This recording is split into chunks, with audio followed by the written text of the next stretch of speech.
Major Mohammad Ali Shah भी इस वक्त हमारे साथ जुड़ चुके हैं। मोहम्मद अली शाह जी, आप किस तरह से देख रहे हैं इस बार के इलेक्शन को? क्या हो सकता है, क्या नतीजे सामने आ सकते हैं, क्या उम्मीद की जा रही है?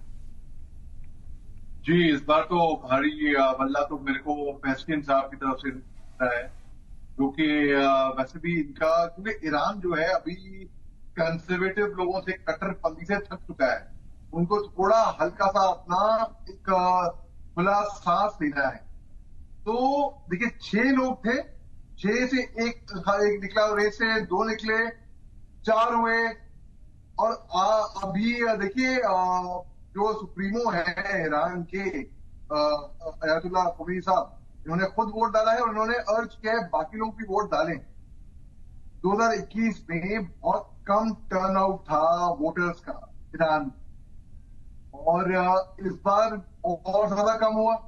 और कोई भी, जब ये कुछ दिन पहले जब ये इलेक्शन हुए थे, इन 4 में से कोई भी एक कैंडिडेट ऐसा नहीं था जिसके 50% से, जैसे आपको बताया आपने, वोट आए थे। तो दोबारा ये 5 तारीख को इन्होंने डिक्लेयर किया। अब मेरे को पेस्किन साहब, जलीली साहब नंबर 2 पे आए थे पिछले बार, कुछ अधिक परसेंटेज से वो पीछे थे, नंबर 2 के रैंक पे थे। मगर इस बार मुझे दिख रहा है कि जो नंबर 1 पहले आए थे वही शायद इस बार भी, क्योंकि इसे दिखाता है कि ईरान के लोग एक बदलाव चाहते हैं। वहां पे एक खुली आवाम, खुली हवा में सांस लें, ऐसा चाह रहे हैं, ऐसा दिखता है।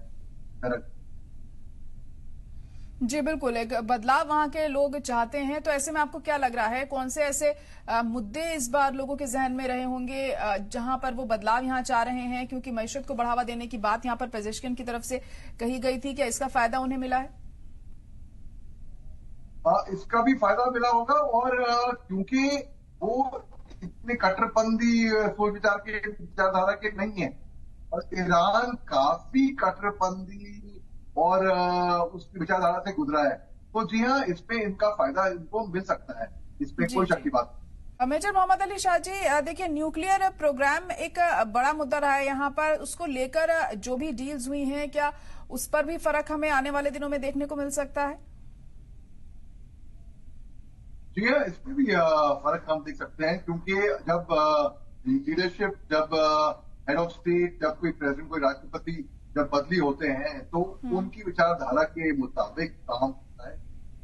ज्यादा तब्दीली नहीं आएगी, लेकिन हाँ, थोड़ी बहुत आएगी, क्योंकि पहले जो थे राष्ट्रपति, जिनका एयर क्रैश में इंतकाल हो गया था, और अब जो राष्ट्रपति आएंगे, तो इसमें इब्राहिम रियासी के बदले की जो विचारधारा थी वो अलग होगी, इनकी अलग होगी। लेकिन सुप्रीमो बैठे हुए हैं, उनके अयातुल्ला खमीनी के ऊपर सबसे मेन तो कंट्रोलर वो होंगे। लेकिन एट द सेम टाइम, जी हाँ, तो इनकी कई सारी पॉलिसी में भी फर्क आ सकता है, जिसमें एक न्यूक्लियर पॉलिसी भी होगी ज़ाहिर। जी जी। और देखिए, दूसरे जो मुल्क हैं उस पर भी असर हमें देखने को मिलेगा। और मसलन जैसी लड़ाई चल रही है इजराइल और हमास की, उसको लेकर जो फैसले लिए गए हैं ईरान की तरफ से, उसमें भी बदलाव हो सकता है क्या, मोहम्मद अली शाह जी?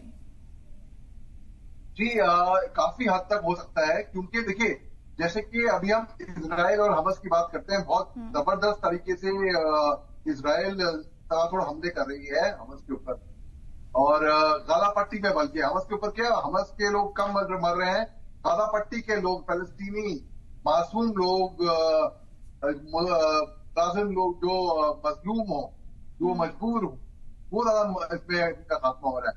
तो जाहिर सी बात है, इसमें ईरान इस पे कूदेगा अगर हिजबुल्ला इसमें आती है। माफ कीजिएगा, अगर अगर अगर ईरान इसमें आती है, तो जाहिर सी बात है सीरिया भी इसके अंदर आएगी। तो सीरिया भी इसके अंदर आएगी, तो फिर जाहिर सी बात है, तो फिर अन्य देश इसमें आएंगे। अगर ईरान की इसमें बदल जाती है, तो फिर इसमें तब्दीली हम देख सकते हैं। जी जी। मोहम्मद अली शाह जी, देखिए, कट्टरपंथी को लेकर भी वहां पर मुखालफत की जाती रही है ईरान में। इससे पहले हमने देखा है हिजाब को लेकर भी कई मुजाहिरे वहां पर किए गए। क्या इस तरह के जो मुद्दे हैं वो भी अहम माने जा रहे हैं कि इस बार के इलेक्शन में उसको देखते हुए भी लोग वोट करेंगे? बिल्कुल, 100% ये बहुत इनका अहम मुद्दा होगा। देखिए, जैसे मैं कोई एग्जाम्पल देता हूँ। देखिए, 2 जनवरी 2020 को जनरल कासिम सुलेमानी, जो कि कर्ज के चीफ ऑफ आर्मी स्टाफ थे ईरान के, इनका बगदाद में यार, इनका इराक की लड़ाई बगदाद में अमेरिका ने ड्रोन स्ट्राइक से इनका असैसिनेशन कर दिया। और इस साल भी हमने देखा कि ईरान के बाहर कई लोग जो ईरान के थे, ईरानी, इनकी मौत का जश्न मना रहे थे। ये बहुत खराब बात मेरे को लगती है। कहीं पे भी ऐसा हो, किसी मौत किसी की भी हो, मतलब किसी का भी हो, जश्न नहीं मनाना चाहिए। ये बात बहुत खराब है। अब बात करते हैं कि ईरान के लोग थक चुके हैं कट्टरपंथी से, उनको दबा के महिलाओं को अपनी मर्जी से अगर हिजाब पहने, मोस्ट वेलकम, मोस्ट वेलकम, कोई शक की बात नहीं। लेकिन अगर दबाव में आप शरिया लॉ के मुताबिक उस तरीके से आपको पहनना ही है और आपको जोर जबरदस्ती कहीं पे भी करें, जोर जबरदस्ती ह्यूमन नेचर है, किसी को पसंद नहीं है। अपनी मर्जी से, अपनी खुशी से इंसान जो भी कुछ भी करता है अपनी खुशी से करता है, तो मोस्ट वेलकम। जैसी इंसान के ऊपर जोर जबरदस्ती थोप दी जाएगी, इंसान उसका विरोध करेगा। ये ह्यूमन नेचर है। तो जाहिर सी बात है, जो कट्टरपंथी जो है लोग ईरान के लोग हैं, तो ये इससे विरोध करेंगे, कर भी रहे थे, कर रहे हैं। तो ये एक अहम मुद्दा होगा इस बार के इलेक्शन में। तो अगर कट्टरपंथी दोबारा कट्टरपंथी करके कोई आएगा जी वहां पे, बिल्कुल। देखिए अब जब रिजल्ट सामने आता है तो क्या होता है और अवाम इस बार किसको चुनती है, हम होगा देखना। आप दोनों का बहुत शुक्रिया हमारे साथ जुड़ने के लिए।